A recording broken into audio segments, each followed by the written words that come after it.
შენი სასურსათო ხარჯები ასე მკვეთრად არ იზრდება კორპორატიული სიხარბის ან მთავრობის ხარჯების გამო. რა მოხდება თუ ფასების ზრდის ნამდვილი მიზეზი ათასობით მილის დაშორებითაა? წყნარი ოკეანის ერთმა მონაკვეთმა რეკორდულ ტემპერატურას მიაღწია, რაც ხელს უწყობს კაკაოსა და ყავის მოსავლის განადგურებას მთელ მსოფლიოში. ფერმერები ფინანსური კოლაფსის წინაშე დგანან, ხოლო თქვენი დილის ყავა გეოპოლიტიკური მსხვერპლი გახდა. ის ფარული გადასახადი, რომელსაც იხდით, მთავრობას არ მიეწოდება. მას წყნარი ოკეანეშთან თქავს. თავი პირველი, $12, $12 შოკოლადის ფილა. ბოლო ელ ნინიომ 2023 და 2024 წლებში უპრეცედენტო ქაოსი გამოიწვია გლობალურ სოფლის მეურნეობაში, მათ შორის კაკაოს, ყავის მარცვლებისა და წყლის მიწოდების სერიოზული შეფერხებები. კაკაოს ფიუჩერსების ფასი 2023 წლის ივნისიდან 2024 წლის ბოლოსთვის 150%-ზე მეტით გაიზარდა და პიკს მიაღწია თითქმის $12,200-მდე თითო იმპერიულ ტონაზე. ეს იგივეა, რაც ვერცხლის ფასის 5 ჯერ გაზრდა 1 წელიწადში. ის ელ ნინიო ძლიერად ითვლებოდა. ეს იყო ერთ-ერთი მთავარი ფაქტორი, რის გამოც 2024 წელი ყველაზე ცხელი წელი იყო ისტორიაში. და ეს პირდაპირი მნიშვნელობით მხოლოდ გახურება იყო. ამჯერად ეროვნული ოკეანური და ატმოსფერული ადმინისტრაცია, ანუ NOAA, ელოდება სუპერ ელ ნინიოს, ყველაზე ძლიერს ბოლო 150 წლის განმავლობაში. სიტუაციას კიდევ უფრო ანძიმებს ის, რომ ელოდებიან ეს მოხდება 2026 წლის ზაფხულში და გაგრძელდება 2027 წლის თებერვლამდე. 2023-24 წლების ელ ნინიომ გამოიწვია მასშტაბური გვალვები, წყალდიდობები და ტყის ხანძრები. მან სერიოზულად დააზარალა სოფლის მეურნეობა, გამოიწვია ექსპორტის აკრძალვები და მნიშვნელოვანი კულტურების, მაგალითად ბრინჯის დეფიციტი. მან გამოიწვია გადაზიდვების დაგვიანება და ელექტროენერგიის დეფიციტი წყლის დაბალი დონის გამო. ამ ფაქტორების ერთობლიობამ გლობალურად საკვების ფასების მკვეთრი ზრდა გამოიწვია. ეს იყო ძლიერი ელ ნინიო. ეხლა წარმოიდგინეთ, რა ქაოსს გამოიწვევს სუპერ ელ ნინიო. ეს ფენომენი უფრო ხშირი და ძლიერი ხდება. ზოგი მეცნიერი განგაშის ზარს ცემს და ამბობს, რომ შეიძლება უკვე მეტნაკლებად მუდმივ ელ ნინიოში ვიმყოფებოდეთ. თავარი სასოფლო სამეურნეო კულტურების ფასის მკვეთრი ზრდა ამოსალოდნელი, რადგან ეფექტი შეიძლება 3 წლის განმავლობაშიც გაგრძელდეს მოვლენიდან. კაკაოს ფასმა 2024 წლის ელ ნინიოს რეკორდული ზრდის შემდეგ 70%-ით დაიკლო, მაგრამ შოკოლადის ფასი არ შემცირებულა, არც კი მიახლოებულა. თუ მწარმოებლების მიერ გადადგმული ნაბიჯები არ იქნებოდა, ალბათ შოკოლადი ბევრად უფრო ძვირი იქნებოდა ვიდრე ახლა. ფასების კონტროლის მცდელობისას სკბილეულის მწარმოებლებს იძულებული გახდნენ შემოეღოთ შრინკფლაცია, იგივე ფასად უფრო პატარა შოკოლადის ფილები. ბოლომ სკვერპლე სტანდარტული მარსის შოკოლადის ბატონი გახდა, რომელიც 2026 წლის აპრილში 1,4 უნციიდან 1,41 უნციამდე შემცირდა. ასევე კომპანიებმა, როგორიცაა ლენდი და შპრიუნგლი, მონტალე და ინგრედიენტების მომწოდებელი ბარი კალებაუ მიმართეს სკინფლაციას. ისინი კაკაოს ქარაკს ცვლიან შიის ქარაკით და პალმის ზეთით. სხვა კომპანიები იყენებენ საფუარის ექსტრაქტს ან კაკაოს ალტერნატივებს, რომლებიც მზადდება შემწვარი ყურძნის წიფწებისა და მზესუმზირის თესლებისგან. ასე რომ, ელ ნინიომ უკვე გამოიწვია შოკოლადის ფილების შემცირება, ნაკლები შოკოლადის შემცველობა და გაძვირება. ახლა კაკაოს ფასები ისევ მკვეთრად გაიზრდება. ამას ვერ ავწდებით. თქვენი ფინანსები ელ ნინიოს ხელშია. კლიმატის ცვლილება რეალურია და ამას პირდაპირ სალაროსთან გრძნობთ, მაგრამ ეს გავლენა მხოლოდ სასოფლო სამეურნეო კულტურებს არ ეხება. მეორე თავი, პანამის ბოთლის ყელი. ელ ნინიომ ასევე გამოიწვია გვალვები, რამაც მნიშვნელოვანი საზღვაო მარშრუტების წყლის დონე შეამცირა. წინასწარი ნიშნები უკვე აშკარა იყო 2023-24 წლების ელ ნინიოს დროს, განსაკუთრებით პანამის არხში. 51 მილიონი არხი, ამერიკის შეერთებული შტატების სასოფლო სამეურნეო ვაჭრობისთვის ყველაზე კრიტიკული ვიწრო გასასვლელია. აშშ-ის სასოფლო სამეურნეო ექსპორტის დაახლოებით 14-დან 17%-მდე მოცულობა გადის ამ არხზე. რაც უფრო მნიშვნელოვანია თქვენი სასურსათო ხარჯებისთვის, დაახლოებით 40% აშშ-ის კონტეინერების მთლიანი მოძრაობისა გადის ამ არხზე. ეს მოიცავს დიდი რაოდენობით შემოტანილ ხილს, ბოსტნეულს, ნედლ ინგრედიენტებს, როგორიცაა კაკაო და გადამუშავებულ საკვებს. არხში შეფერხებები იწვევს ჯაჭვურ ეფექტს მიწოდების სისტემაში. ეს საბოლოოდ თქვენს ჯიბეზე აისახება. 2023 წელს პანამის არხის ადმინისტრაციამ შემოიღო ახალი რეგულაციები, რომლებიც დღეში მაქსიმუმ 22 გემის გატარებას ითვალისწინებდა. ისინი ელოდნენ მოძრაობის ზრდას და შემდეგ ელ ნინიომ დაარტყა. მან გამოიწვია სერიოზული გვალვა გატონის ტბაში, რომელიც არხის სისტემის მნიშვნელოვანი ნაწილია და მის შლუზებს სუფთა წყლით ამარაგებს. არხი ტბიდან იმდენ წყალს უშვებს, რომ თითოეულ გამავალ ხომალდზე 76 ოლიმპიური ზომის აუზის შევსება შეიძლება. გვალვის გამო წყლის დონე დაეცა, რაც იმას ნიშნავს, რომ ნაკლები გემი შეძლებდა არხის გავას. 2024 წლის თებერვალში მოულოდნელი წვიმების გამო ადმინისტრაციამ შეძლო რიცხვის გადახედვა და 24-მდე გაზრდა. თუმცა ეს მაინც ნაკლები იყო იმ 36-დან 38 გემზე, რომლებიც ჩვეულებრივ ყოველდღიურად გადიან არხზე. გავლენა უზარმაზარი იყო. ამან გემების რიგი შექმნა, რომელიც თანდათან იზრდებოდა. ერთ მომენტში აგვისტოში რიგში 160-ზე მეტი გემი იდგა. ზოგი გემი რიგიდან გამოვიდა და გადაწყვიტა ათასობით მილიონობით დოლარი და დამატებითი დრო დაემატებინა მოგზაურობისთვის. ისინი სამხრეთ ამერიკის წვერს ან აფრიკის ქვედანაწილში მდებარე კეთილი იმედის კონცხს შემოუარეს, ან სანაცვლოდ სუესის არხი აირჩიეს. გემების მფლობელები 4 მილიონ დოლარამდე იხდიდნენ იმ სლოტების დასაკავებლად, რომლებიც ამ გემებმა დატოვეს, რაც ნორმალურ ტარიფზე 20 ჯერ მეტია. ნაგროვილი შეფერხება მიწოდების ჯაჭვი ეპიდემიასავით გავრცელდა. როცა გემები დანიშნულების პორტებში ვერ შედიოდნენ, მათი ტვირთის გადასატანად ყოფი სატვირთოები უმოქმედოდ იდგნენ. შედეგად, გვავის გამო წარმოქმნილი ბარიერები იმდენი ტვირთის დაგროვებას იწვევდა, რომ ნახევრად მისაბმელიანი სატვირთოების რიგი ნიუ-იორკიდან ლონდონამდე გაიწვდებოდა. ეკონომიკური ზიანი, რომელიც ამას მოჰყვა, პანამას ბევრად ცდებოდა. შეფერხებები რამდენიმე თვე გაგრძელდა. სამხრეთ ამერიკაში ამაზონის მდინარე და მისი შენაკადები, როგორიცაა რიო ნეგრო, რეკორდულად დაბალ ნიშნულზე დაეშვა. თემები იზოლირებული აღმოჩნდა. ადგილობრივი ეკონომიკა პარალიზებული იყო. 2024 წლის ოქტომბერში, 8 თვის შემდეგ, რაც ელ ნინიო დასრულდა, რიო ნეგრო 51 ფუტამდე დაეშვა. ეს იყო ყველაზე დაბალი დონე, რაც კი 1902 წლიდან გაზომვების დაწყების შემტების შემდეგ დაფიქსირებულა. დაბალმა წყალმა სატვირთო ნავები და მდინარის ფორანები გააჩერა, რის შედეგადაც ასობით ათასი ადამიანი ბრაზილიაში, პერუში და კოლუმბიაში მოწყვეტილი აღმოჩნდა. მაშინაც ძლიერი ელ ნინიო იყო. ეს შემდეგი კი კიდევ უფრო ძლიერია. თუ ერთი ელ ნინიო მსოფლიოს ყველაზე მნიშვნელოვან არხსა და უდიდეს მდინარეს აჩერებს, რა მოხდება სუპერ ელ ნინიოს დროს? მესამე თავი, ენერგეტიკული მახე. ჩვენ უკვე ვნახეთ ამის წინასწარი ნიმუში 23 და 24 წლებში და არსად არ ყოფილა ეს უფრო დამანგრეველი ვიდრე ზამბიაში. ეს ხმელეთით გარშემორტმული ქვეყანა თავისი ენერგიის 85%-ს ჰიდროელექტროენერგიაზე ამხარებს. ამ ენერგიის დიდი ნაწილი კარიბას ქაშკლიდან მოდის. Kariba Northeast ობიექტი ზამბიის ჰიდროელექტროქსელის მთავარი ნაწილია და ქვეყნის საერთო ენერგიის დაახლოებით მესამედს აწარმოებს. ან ყოველ შემთხვევაში ასე იყო. იგივე ელ ნინიოს მიერ გამოწვეულმა გვალვამ, რომელმაც პანამა დააზარალა, კარიბასაც დაარტყა. 2024 წლის სექტემბერში კარიბა ნორთის გამომუშავება 90%-ით შემცივდა. ტბის ცოცხალი მარაგი, ანუ ის წყალი, რომელიც ენერგიის წარმოებისთვის გამოიყენება, მხოლოდ 3.6 ფუტამდე დაეცა, რაც ისტორიულად ერთ-ერთი ყველაზე დაბალი მაჩვენებელია. ზამბიის სხვა ჰიდროელექტროსადგურებიც ანალოგიურ მდგომარეობაში იყვნენ. მუხლამდე წყლის დონემ ქვეყანას სწრაფად მუხლებზე დააყენა.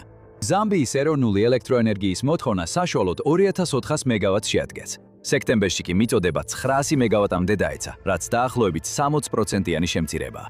ჩამოშლის პირას მყოფი ელექტროსისტემის დასტაბილურებლად, ქვეყნის ენერგოკომპანია ზესკოს იძულებული გახდა ეწარმოებინა ეტაპობრივი გათიშვები, რაც ცნობილია როგორც გეგმური გათიშვები. კრიზისის გაღრმავებისას გათიშვების ხანგრძლივობა გაიზარდა.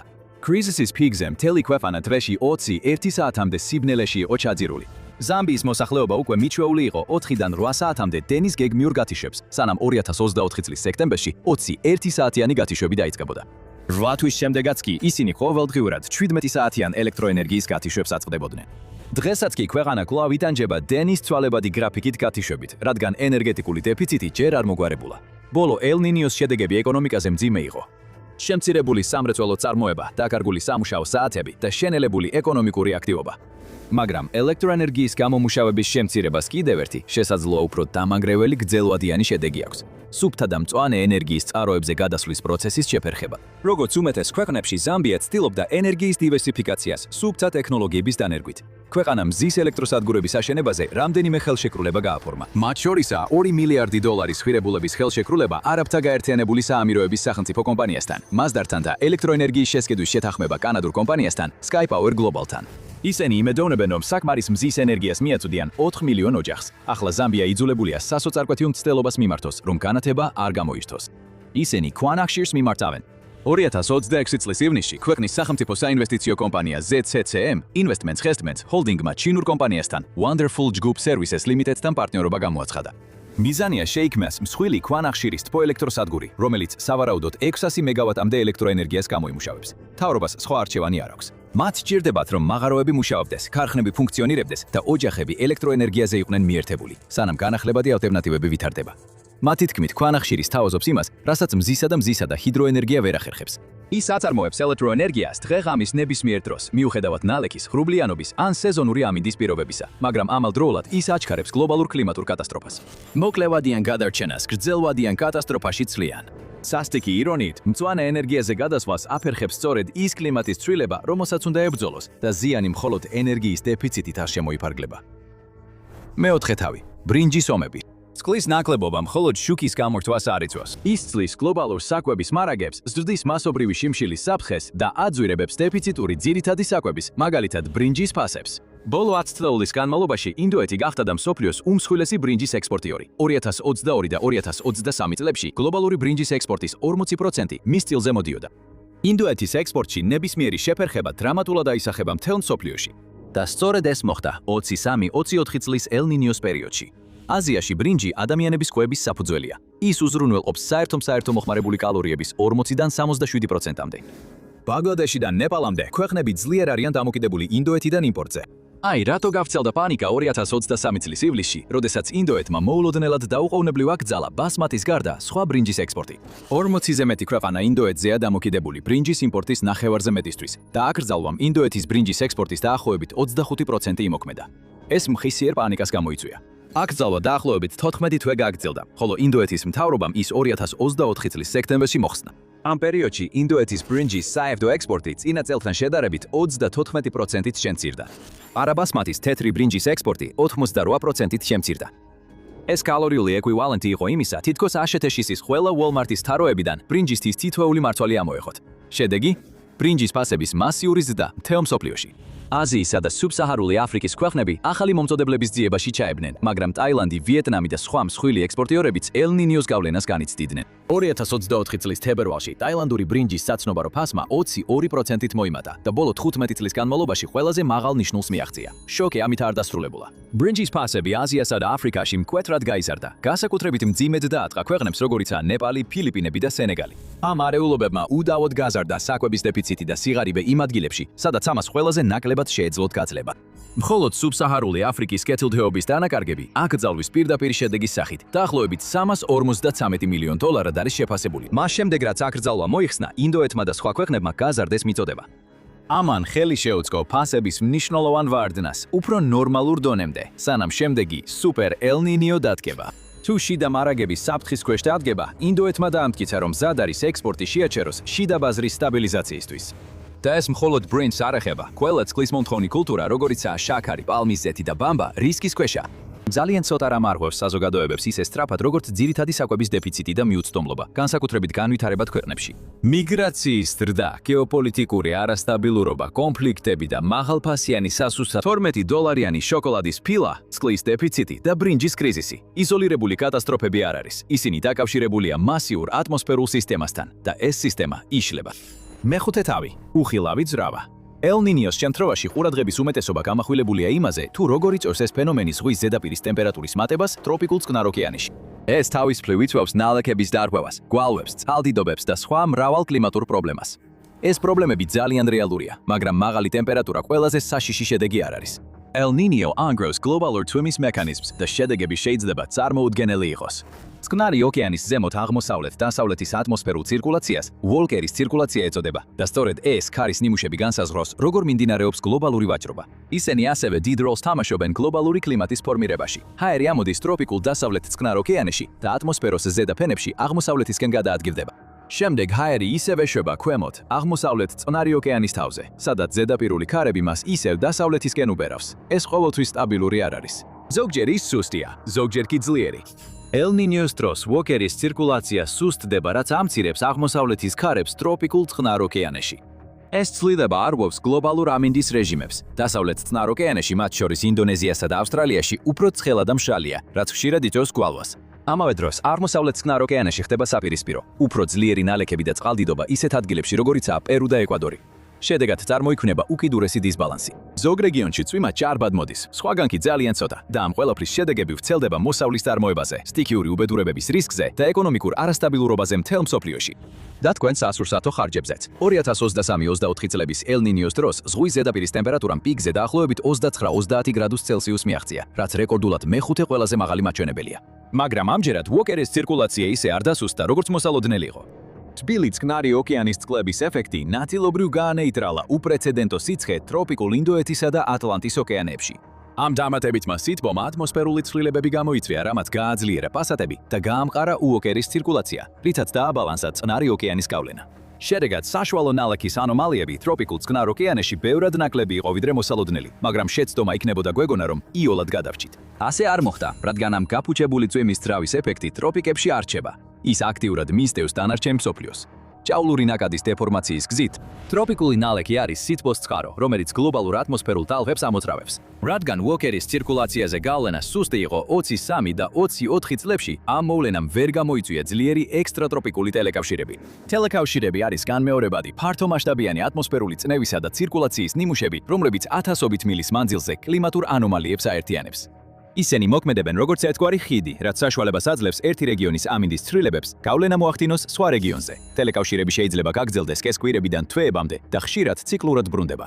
აი სწორედ ეს ხდის მათ ესეთ მნიშვნელოვანს სეზონური პროგნოზირებისთვის. წყარო რეგიონების მონიტორინგით მეტეოროლოგებს შეუძლიათ შორეულ საფასუხო რეგიონებში ამინდის პროგნოზირება რამდენიმე თვით ადრე. ეს მას ძლიერ ინსტრუმენტად აქცევს გვალვებისთვის, წყალდიდობებისა და უკიდურესი სიცხისთვის მოსამზადებლად. ასევე ეხმარება ფასების დაბალ დონეზე შენარჩუნებაში. 2023-24 წლების სუსტი ტელეკავშირებს სამი მთავარი და სრულიად მოულოდნელი შედეგი ჰქონდა. პირველ რიგში მეტეოროლოგები ელოდნენ უფრო სუსტ უოკერის ცირკულაციას, რომელიც სამხრეთ ამერიკის შეერთებული შტატებისა და კალიფორნიისთვის მეტად საჭირო ნოტიო ზამთარს მოიტანდა. რეგიონი მძიმე გვალვას ებრძოდა, მაგრამ მოსალოდნელი ნოტიო ზამთარი არ განხორციელდა და გვალვა გაგრძელდა. მეორე მხრივ, თუ ელ ნინიოს დადებითი მხარე არსებობს, ის არის ის, რომ ის ტენდენციას ურაგანების აქტივობის შემცირებისკენ იძლევა. მაღალი ქარის ვერტიკალური წანაცვლება, როგორც წესი ჰარიკეინებს ანგრევს. თუმცა, რადგან ატმოსფერული ცირკულაციის რეაქცია სუსტი იყო, ეს ქარის ჭრა კარიბის ზღვისა და ატლანტიკის ოკეანეზე მოსალოდნელად არ გამოვლინდა. შედეგად 2023 წლის ურაგანების სეზონი ისტორიაში მეოთხე ყველაზე აქტიური გახდა და მესამე სეზონური პროგნოზები არასანდო გახდა. ჩვეულებრივი კავშირები წყნარი ოკეანის ზედაპირული ტემპერატურებსა და გლობალურ კლიმატურ ნიმუშებს შორის დაერქვა.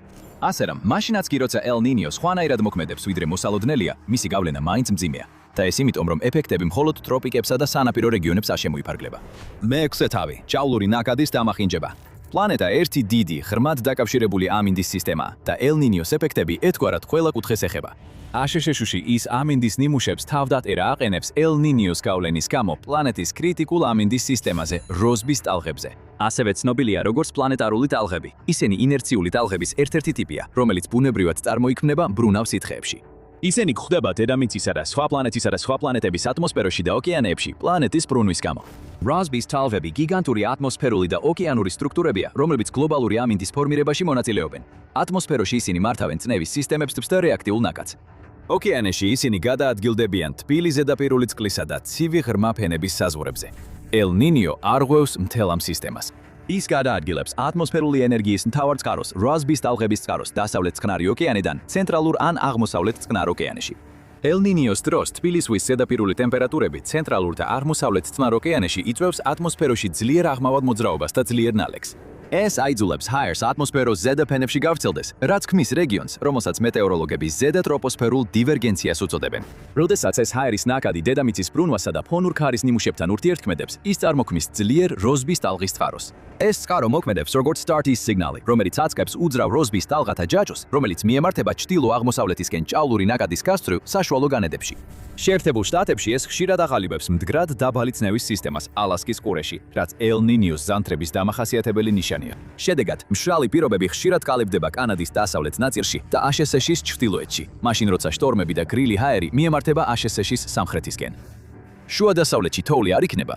მძიმე სეზონისთვის უჩვეულო შტორმები კალიფორნიაში. ახლა უკვე იცით რატომაც, მაგრამ ეს მხოლოდ აშშ-ს არ ეხება. ტელეკავშირების წყალობით ეფექტები მთელ მსოფლიოში იგრძნობა. ეს ძლიერი ტალღოვანი ნაკადები შეიძლება გავრცელდეს ზემოთ, სტრატოსფეროში, სადაც ისინი ასუსტებენ პოლარულ ვორტექსს. ეს დარღვევა შემდეგ შეიძლება ჩამოვიდეს ქვემოთ, გამოიწვიოს ატმოსფერული უეცარი გათბობები და ხშირად უფრო ცივი ზამთრები ევროპაში. იმავე დროს, იგივე სისტემა შეიძლება გამოიწვიოს უკიდურესი სიცხე ისეთ რეგიონებში, როგორიცაა საჰელი აფრიკაში. სხვა სიტყვებით რომ ვთქვათ, არც ერთი ადგილი არ არის დაცული და რადგან როსბის ტალღები შეიძლება გახდეს უძრავი, ისინი ამინდის სისტემებს ერთ ადგილზე აჩერებენ. ეს იწვევს ხანგრძლივ ექსტრემალურ მოვლენებს, სტანდარტულ გვალვებს მუდმივი მაღალი წნევის ფსნევის პირობებში ან წყალდიდობას, უძრავი დაბალი წნევის სისტემების დროს, ხოლო მუდმივი არაბუნებრივი ამინდის პირობები მხოლოდ ეს დრამეს იწვევს, მაღალ ფასებს მაღაზიაში. ეხლა შეიძლება იფიქროთ, რომ ელ ნინიო ყოველ რამდენიმე წელიწადში ერთხელ მოდის, ასე რომ მისი ეფექტები დროებითია. სამწუხაროდ, ეს საუკეთესო შემთხვევაა. ყველაზე შემაშფოთებელი ამ ყველაფერში ის არის, რომ ჩვენ მუდმივი ელ ნინიოს მდგომარეობაში შევდივართ, სადაც წყნარი ოკეანის ცივი წყლის ზედაპირზე ამოწევა სტრუქტურულად სუსტდება.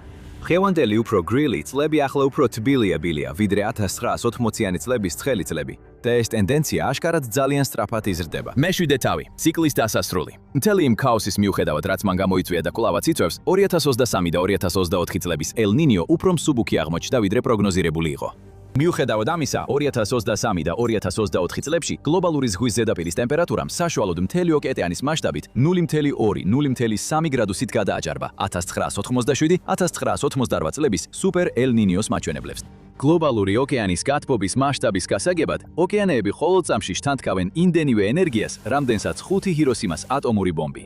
მსოფლიო ჯერ კიდევ განიცდის ბოლო ელ ნინიოს შედეგებს. დარჩენილი სითბოს ეგრეთ წოდებული გადმოყოლილი ეფექტი კიდევ უფრო დამანგრეველი აღმოჩნდა, ვიდრე თავად ელ ნინიოს გამოწვეული დარღვევები. ეხლა უკვე მიმდინარე ელ ნინიო ჩვენთანაა და მოსალოდნელია, რომ ის იქნება ყველაზე ძლიერი 1870-იანი წლების შემდეგ.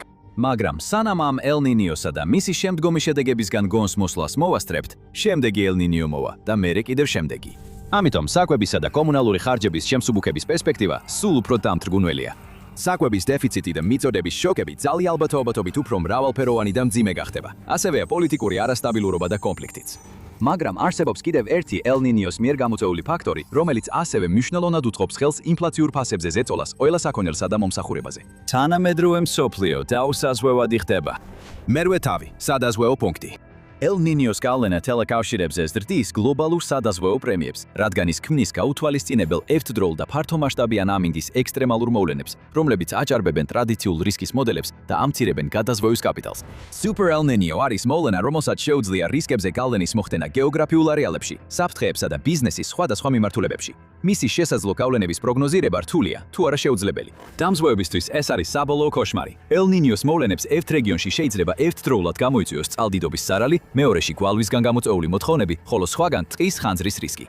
ეს ნიშნავს მეტ მოთხოვნას და უფრო მაღალ გადაზღვევის ხარჯებს. ეს განსაკუთრებით შემაშფოთებელია აშშ-ში, სადაც წყალდიდობის ზონებში მცხოვრები ბევრი ადამიანი სტრუქტურულად არასაკმარისად დაზღვეულია, რადგან სტანდარტული სახლის მფლობელთა პოლისები ამას არ მოიცავს. ალბათ უკვე გამოიცანით, საითაც ეს მიდის. უფრო მაღალი სადაზღვეო პრემიები ყველგან. და ყველა სხვა ინფლაციური ზეწოლის გარდა, ეს გაზრდილი სადაზღვეო პრემიები მომხმარებლებზე გადავა, რაც ფასების კიდევ უფრო ზრდას გამოიწვევს. ძველი ნორმა აღარ არსებობს. ელ ნინიომ ის გააქრო. ეს არის ახალი ნორმა და საუკეთესო მიდგომა ამ ყველაფრის მიმართ უბრალოდ შეგუებაა. როგორც არ უნდა განვითარდეს მოვლენები მსოფლიოში, ყოველთვის უფრო მეტის გადახდა გვიწევს. და იმის გაგება, რატომ ხდება ასე, უკვე ართულებს საქმეს. ჩვენ ამას ინფლაციის მაგალითზე ვხსნით. რატომ შეიძლება ფასები უცვლელი დარჩეს? ან უყურეთ ამ ვიდეოს.